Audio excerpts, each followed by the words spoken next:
Hello दोस्तों, स्वागत है आपका स्लीपी क्लासेस में daily dose of current affairs में। आज हम थोड़े से क्वेश्चन करेंगे, देखते हैं कि क्या क्या करंट अफेयर्स के क्वेश्चंस बनते हैं। ठीक है, देखिए, what is the official motto of Beijing winter Olympics. ठीक है जी, together for sustainable world, together for shared future, together for resilient tomorrow, none of the above. तो आप पॉज भी कर सकते हैं इसको। तो इसका सही जवाब क्या है वो देखते हैं। ठीक है, देखिए, इसका है टुगेदर फॉर शेयर्ड फ्यूचर। ठीक है, टुगेदर फॉर शेयर्ड फ्यूचर है इसका, ये आपका। ठीक है, अब देखिए, ऑर्गेनाइजिंग कमिटी ने एक्सप्लेन किया है कि मोटो जो है वो रिप्रेजेंट करता है power of the games to overcome global challenges. किसके? As a community global challenges क्या है, और एक शेयर्ड फ्यूचर क्या है ह्यूमन काइंड के लिए। ठीक है, और जो वर्ड्स हैं वो रिफ्लेक्ट करते हैं नेसेसिटी किस चीज़ के लिए, for the world to work together, मतलब इकट्ठे काम करना है, एक बढ़िया टुमारो के लिए काम करना है। और क्योंकि कोविड-19 की वजह से देखिए काफ़ी ज़्यादा प्रॉब्लम आई है, तो इसलिए एक इकट्ठे आना है। अब बीजिंग 2022 में होना है। ठीक है जी, और बीजिंग ने क्या कहा है कि ये मोटो डेमोन्स्ट्रेट करता है कि हम सब यूनिटी और कलेक्टिव एफर्ट्स के साथ आगे बढ़ सकते हैं। ठीक है जी, और जो कोर वैल्यूज़ हैं और विजन जो है ओलंपिक मूवमेंट के, उसको लेके आगे जो है गोल परस्यू कर सकते हैं। किस चीज़ के लिए? यूनिटी और पीस और प्रोग्रेस के। ठीक है, साथ में ये भी कहा है कि टीम इन बीजिंग जो है उन्होंने ये भी इंश्योर किया कि मोटो जो है वो पैरालंपिक गेम्स का जो की वैल्यूज़ उसको भी करेगा, और पर्टिकुलरली जो रोल प्ले करता है एक इंक्लूसिव सोसाइटी के लिए। इंक्लूसिव सोसाइटी क्या होती है? सबको इकट्ठे लेके चलना है, इसीलिए टुगेदर फॉर शेयर्ड फ्यूचर। ठीक है, तो ये याद रखिए, आपसे यहाँ पे कई बार क्वेश्चन पूछा जा सकता है। आगे बढ़ते हैं। अब देखिए, who is the writer of 400 days. ठीक है, अनमोल Prashar, डिबिन Roy, Chetan Bhagat, none of the above. तो इसका सही जवाब क्या है? इसका जवाब है चेतन भगत। ठीक है, अभी देखते हैं क्या है। देखिए, ये है आपकी 400 डेज़, ये आपका रिलीज़ हुआ था। देखिए, तो हमारे जो चेतन भगत जी हैं उन्होंने न्यू रिलीज़ करनी है। ठीक है जी, इसी अक्टूबर में होगी। ठीक है जी, और इनकी जो नावल है उसका नाम है 400 डेज़, और ये इनकी तीसरी बुक है। किसकी? केशव सौरभ सीरीज़ के साथ। और वो कौन सी थी? जिसमें पहले था द गर्ल इन रूम 105 और वन अरेंज्ड मर्डर। तो ये है हमारी चेतन भगत से रिलेटेड। ठीक है, आगे बढ़ते हैं। अगला क्वेश्चन है कि प्रसाद स्कीम जो है वो एक इनिशिएटिव है, किन मिनिस्ट्री के अंतर्गत ये आती है प्रसाद स्कीम। ठीक है, ministry of culture, ministry of tourism, ministry of agriculture, none of the above. तो प्रसाद स्कीम तो ये दो तो है नहीं। ठीक है जी, अब इसमें आप कंफ्यूज नहीं होना है आपने। ठीक है, कल्चर और टूरिज्म, कल्चर से भी हो सकता है, लेकिन ये इसका आंसर है मिनिस्ट्री ऑफ टूरिज्म। ठीक है, देखिए, अब ये है आपकी प्रसाद स्कीम अतुल्य भारत इनक्रेडिबल इंडिया के साथ है। ठीक है जी, और ministry of tourism government of India के अंतर्गत है। देखिए, अब गवर्नमेंट ऑफ इंडिया ने लॉन्च की थी प्रसाद स्कीम कौन से ईयर में? 2014-15 में। किसके अंतर्गत है? Ministry of tourism. Full form क्या है प्रसाद स्कीम की? ही pilgrimage rejuvenation and spiritual augmentation drive.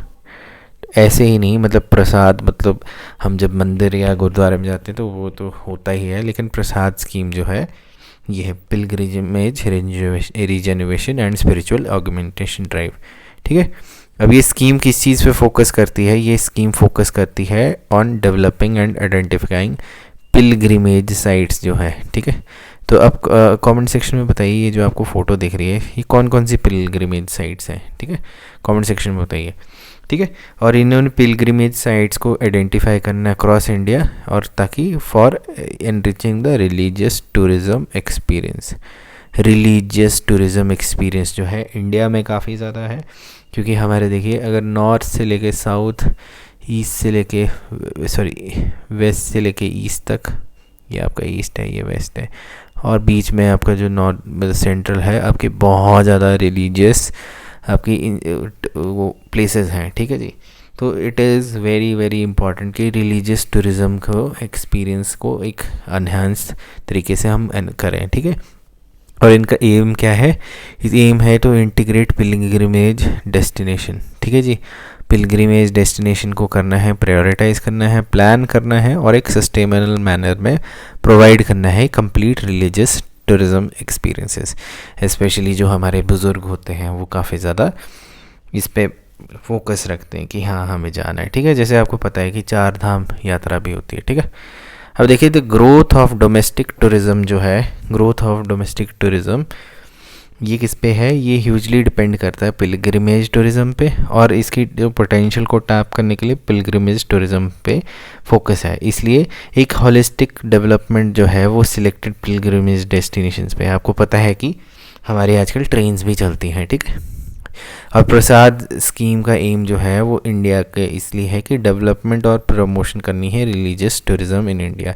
सिर्फ इंडियंस के लिए नहीं, मतलब फॉरेन के नेशनल्स भी इसमें पार्टिसिपेट करते हैं, ठीक है। अगले क्वेश्चन पे चलते हैं।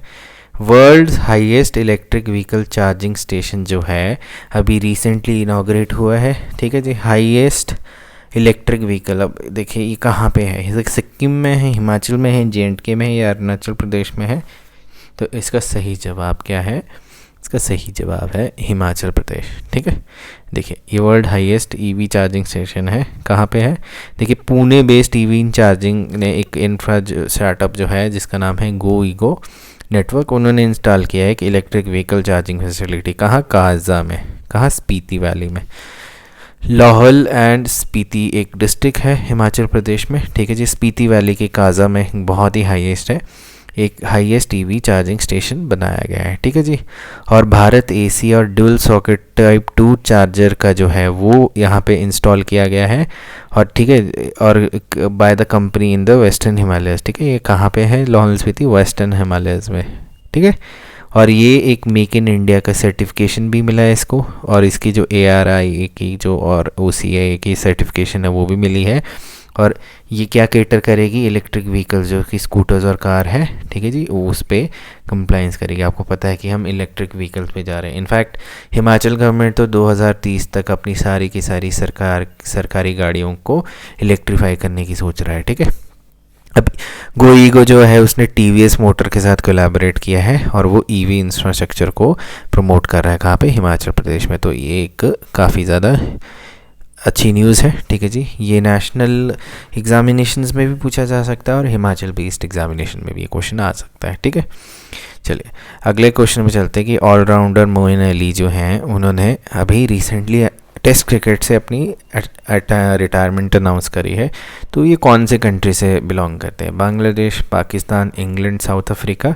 तो इसका सही जवाब क्या है, इसका सही जवाब है इंग्लैंड। और ये बहुत ही ज़्यादा परेशान करते थे इंडिया के क्रिकेट को, मतलब इनकी बॉलिंग जो थी, बॉलिंग भी बहुत ख़तरनाक है, ठीक है।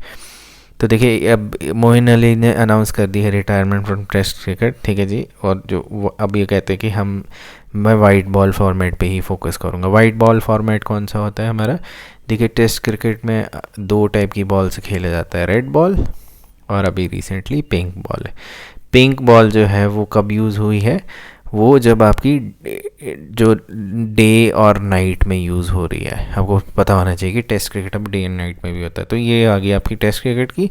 वाइट बॉल क्रिकेट जो है वो आपकी 2020 और वनडे इंटरनेशनल पे यूज़ होती है, ठीक है। अब उन्होंने अपने डिस्कशन करते हुए डिसीजन का बोला कि मैं 34 साल का हो गया हूँ एंड मुझे अब I want to play as long as I can and I just want to enjoy my cricket, मतलब मुझे खेलना है। और टेस्ट क्रिकेट काफ़ी ज़्यादा अमेजिंग है और we are having a good day, it's better than other formats, मतलब ये इन्होंने एक स्टेटमेंट दी है। और बेसिकली ये था कि वो एशेज़ जो सीरीज़ है, अब आप कमेंट सेक्शन में बता सकते हैं कि एशेज़ जो सीरीज़ है वो कौन कौन से कंट्री के बीच में खेली जाती है। तो एशेज़ सीरीज़ में इनको अपना थोड़ा है पार्ट जो है, मतलब जिस नंबर पे खेलते थे वहाँ से थोड़े डिससेटिस्फाइड थे, इसलिए इन्होंने ये डिसीजन लिया, ठीक है। अभी इनके जो इन्होंने देखो 2914 रन्स बनाए हैं और 64 टेस्ट खेले हैं और इनकी एवरेज 28.29 है और 5 सेंचुरीज़ भी बना चुके हैं और 195 विकेट्स ले चुके हैं। और ये ऑफ स्पिनर बहुत बॉलिंग है, इंडिया के बैट्समैन को बहुत ज़्यादा तंग करते थे, ठीक है। तो ये थे आज के हमारे जो करंट अफेयर्स, ठीक है। आई होप आप सब पढ़ रहे होंगे, ठीक होंगे। गांधी जी के जयंती के लिए आपके लिए बहुत ज़्यादा मुबारकें, ठीक है जी।